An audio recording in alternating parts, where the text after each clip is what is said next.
Hey everybody, welcome to American English Online. I'm Christopher, your American English teacher on YouTube. And today we have a very special video. We're going to make a creamy chocolate ganache cake. I have my lucky apron on and we have all of our ingredients, right? So you can see there are many things that go into this, but we're gonna talk about some cool vocabulary and eat a delicious cake at the end. All right, come on. So we're gonna start our cake and we're gonna do this together, okay? It's an experiment. It could go very right or it could go very wrong. And I can explain some of the things that are going on later. But first, let's talk about what we're going to use. I like to have 2 medium-sized bowls because normally you mix dry ingredients and wet ingredients. So we'll mix those later into a larger bowl. You need some measuring cups and spoons, okay? And you need a wet measuring cup. We're gonna start with dry ingredients. So I'm going to use one of my bowls. The first ingredient that I want is flour. And we're going to use all-purpose flour. So we need 2 1/4 cups of flour. So we're going to take, right, 1 cup. That's a little less than a cup. Here's a 2nd cup, also a little bit less. And this is a 1/4 cup.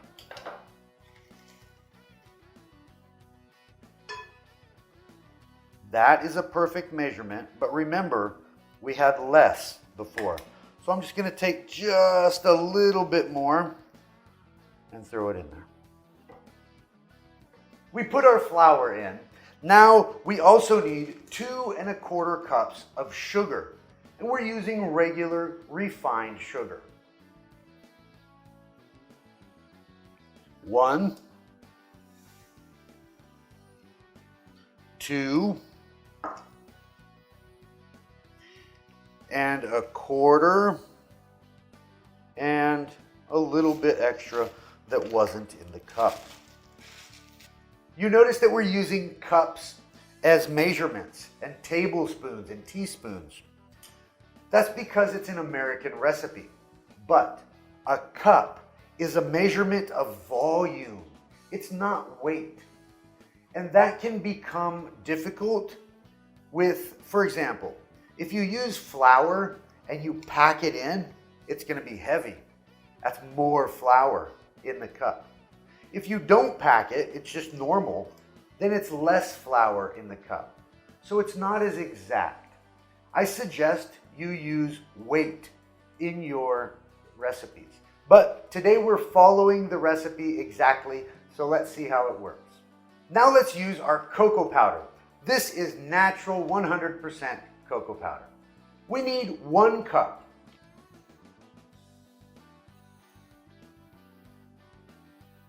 We're done with our cocoa powder, and now we're going to use some baking powder.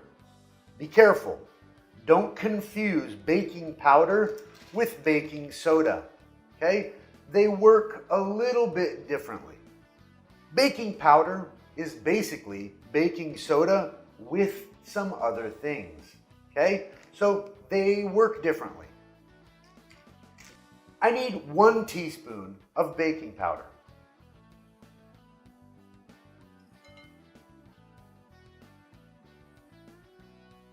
Now we're going to use baking soda. I need 2 1/2 teaspoons of baking soda. 1, 2,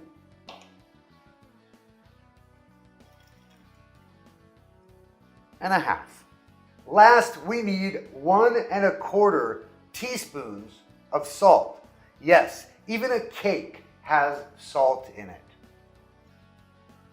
So here's 1, And I don't have a quarter, so I'm going to use a little bit less than half of a half. So 1/4. So I have all of my dry ingredients in this bowl. Now, one thing you need to have in your kitchen is a whisk. A whisk is so important. So I'm going to mix my dry ingredients with a whisk. So I'm going to whisk them.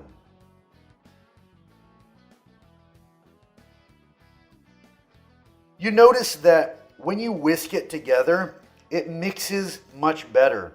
But there's still some clumps of different things.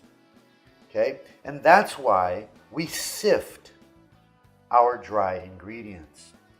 The reason we sift the ingredients is not only to remove any clumps, but also because it makes the flour, it makes the ingredients aerated, it makes them lighter, so it makes a better recipe.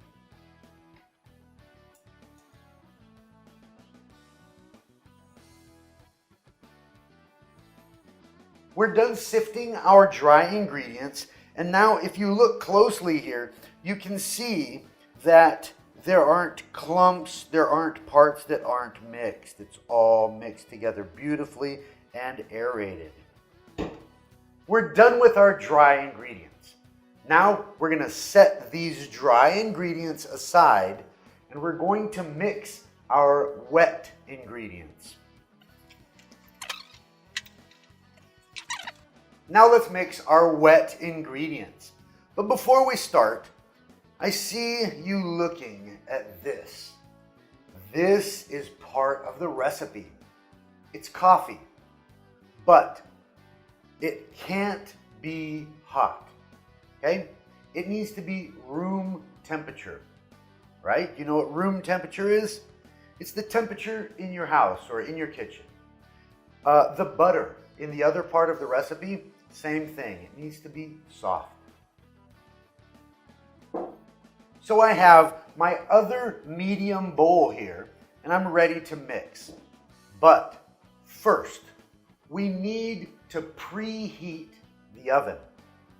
That's important because after we mix the dry ingredients and the wet ingredients, we start the chemical reaction. Baking is about chemistry. So as soon as you mix it, you need to put it in the oven, okay? So preheat the oven and then continue mixing. So we're gonna heat the oven to 180 degrees. It's actually preheat, right? There we go. We'll leave that for at least 10 minutes. We start mixing our wet ingredients using 3 large eggs, vegetable oil, and vanilla extract. But I like to use just a little bit of hazelnut extract in this recipe. First, I'm going to crack my 3 large eggs. I want to show you something interesting. Always use a separate container to crack your eggs. That way, if you have a rotten egg, you won't ruin your recipe. So first, crack it into a small container to make sure it's good. Then put it in the large container. 1, looks good. 2, 3. Now we're going to put in our oil. This recipe calls for 10 tablespoons. 10. So here are my 10 tablespoons of vegetable oil. And the next ingredient is vanilla extract. This recipe calls for 1 tablespoon. But remember, I want to use some hazelnut. There are 3 teaspoons in 1 tablespoon. So I'm going to use 2 teaspoons of vanilla and 1 teaspoon of hazelnut extract. 1, 2, and now the hazelnut, 3. Now we've mixed our 3 large eggs, 10 tablespoons of oil, and 1 tablespoon of extract. We need to whisk this together very well. Whisk away. Now that we've whisked that, we're ready to add our other 2 wet ingredients. 1 1/4 cup of strong, room temperature coffee. Here's 1 1/4. Now we're going to put in our milk. It's 1 1/4 cup, just like the coffee, and it has to be whole milk. 1 1/4. Now we whisk this together just to mix it up nice and evenly. Look at that beautiful color. That's going to be delicious. Now we're ready to mix our wet and dry ingredients. Remember to mix them well so that they're even. Generally, you want to mix the wet into the dry, not the opposite. You need to mix it well, mix it evenly, whisk it. You need to whisk it really well. Make sure you don't have any lumps. Now you see these bubbles? Those aren't lumps, they're bubbles. That is the baking soda reacting to the acid in the coffee and the chocolate. So we need to start these baking right away. We need to let these bake for approximately 40 to 45 minutes.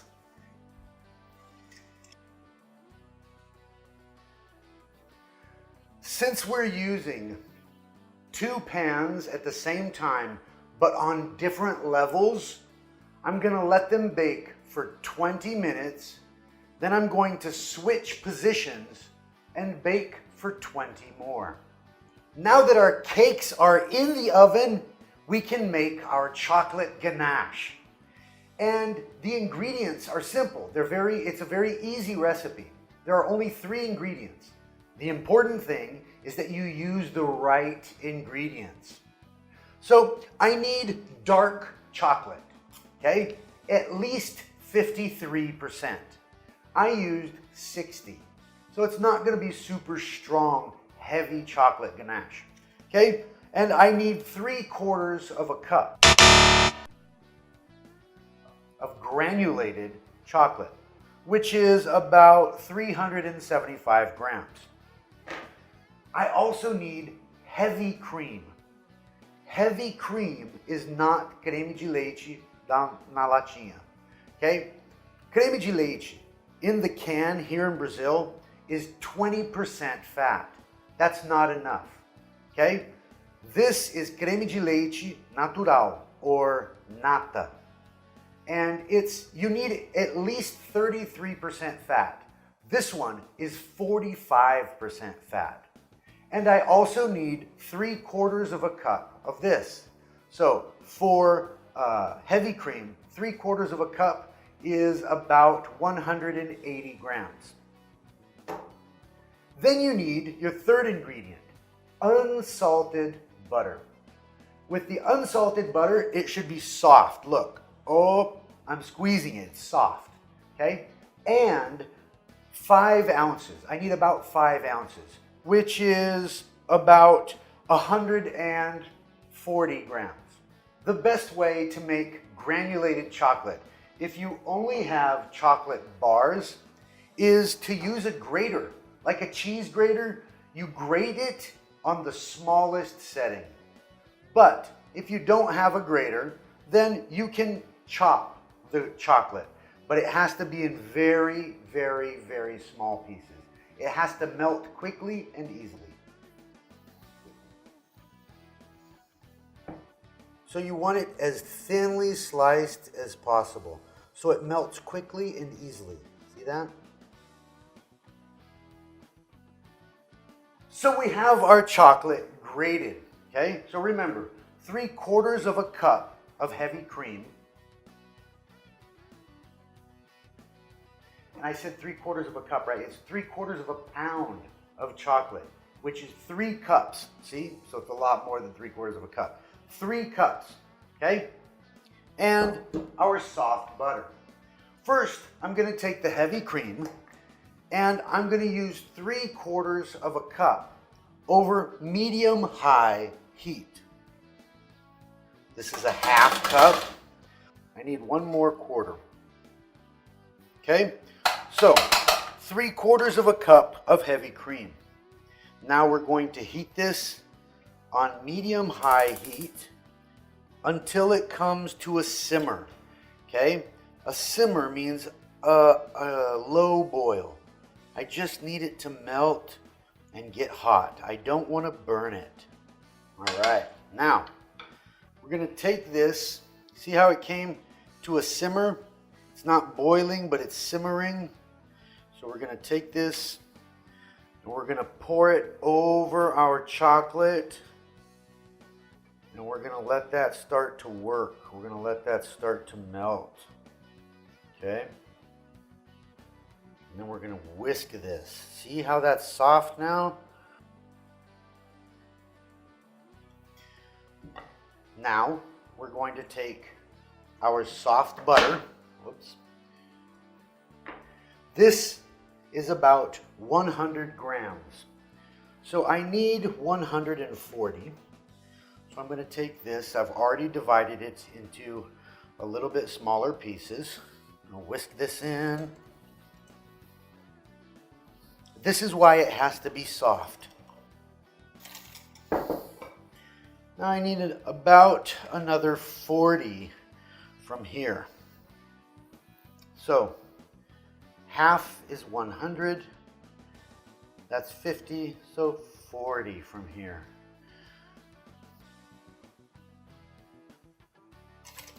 And there is your ganache. It hardens over time, so we're going to cover it and use it in between the cakes and then on top. So our cakes are finally ready. Let's get them out of the oven. We let them sit 20 minutes, one on each rack. Then we switched for 25 minutes more at 180 degrees. And I already checked them. I'm going to show you also. You want to check. You want to go in the middle, and it should come out clean. Now, through the magic of video, we are ready. We have left the cakes resting for 10 minutes. Okay?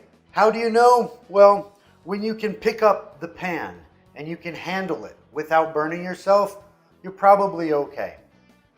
These cakes, I made them in non-stick pans. Okay?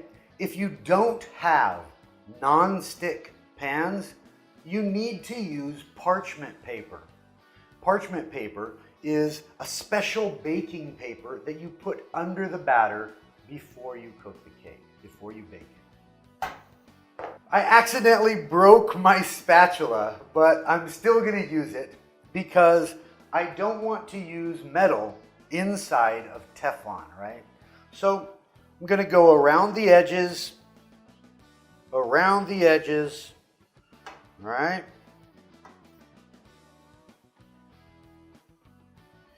Like that.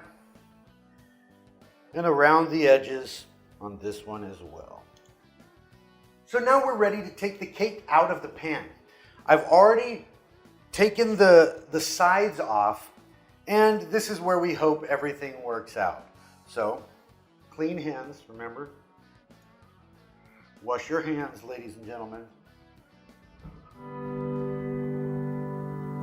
There we go. And it did not come out the way I wanted it to. Look at that. So, I'm going to take my spatula. And that happened because it wasn't hot, it wasn't cool enough. That happened because I didn't leave it long enough. So now, when we took out the first cake, You notice that the bottom didn't come out of the pan? That's because it was still too warm. I should have waited longer. So we're waiting a little bit longer for this half. But while we wait, we can put ganache on the first half. Come on. So here we have our ganache. Here we have our spatula. Let's see. If it's too hard, we can cool it. We can heat it again with indirect heat. Indirect heat is banho Maria. Here we go. We're going to do a thin layer in the middle and a little bit thicker layer. Ooh, delicious. Just make sure that you leave enough to go over the top and the sides of the second layer. Now we can leave this and let it sit a little bit. So now we're going to try to get the second cake out. We left it a little bit longer so it could cool more. But even with the non-stick pan, maybe you should use parchment paper. All right, let's try it. Oh, that one looks better. See that? Now I want to show you something. I'm going to turn this upside down and I'm going to put this on top because what I want is I want to have a level surface. So I'm going to cut the rounded part off. So you can see that this cake is not even. I don't want the top of my cake at an angle. You see, it's not even. So what I want to do is I want to cut off the rounded part. Okay, so you want to cut off just the rounded part. Now I can remove this part of the cake. See that? And you can reserve this. You can eat it with ganache or with ice cream. It's really good. Now that this cake is level, we can put it on top of this. So how are we going to do that? We're going to use the perfect side. See, this is the perfect side. Look at that. See, so we have a perfect surface. Now, we can use the rest of our ganache. Now we can use the rest. If I had a bakery, I would have one of those cake tables that turns, but I don't have one. Look at this, ladies and gentlemen. That's it. That's our creamy chocolate ganache cake. I wish you could be here to eat it with me. Try the recipe. Try the recipe at home. Now you know some cool vocabulary and you'll have a delicious cake. Like the video, subscribe to the channel, and as always, let's practice. And I'm going to practice my eating skills.